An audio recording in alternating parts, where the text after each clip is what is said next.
Hi friends, రైతన్నలకు నమస్తే అండి. మాది నల్గొండ జిల్లా పిఏపల్లి మండలం మల్లాపురం విలేజ్.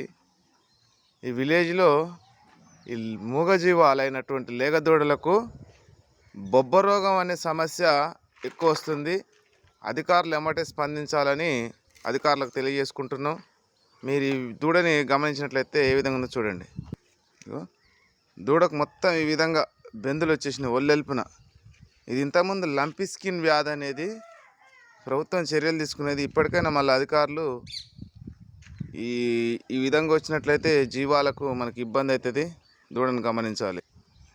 మొత్తం కాయలు కానీ శరీరం మీద మొత్తము మచ్చలు ఈ విధంగా ఏర్పడి చర్మం ఉబికి జీవానికి హాని జరిగే ప్రమాదం ఉంటుంది. రైతులను ఎంతమటే ఆదుకోవాలి. జై జవాన్ జై కిసాన్. అధికారులు స్పందించాలని కోరుకుంటున్నాం. జై జవాన్.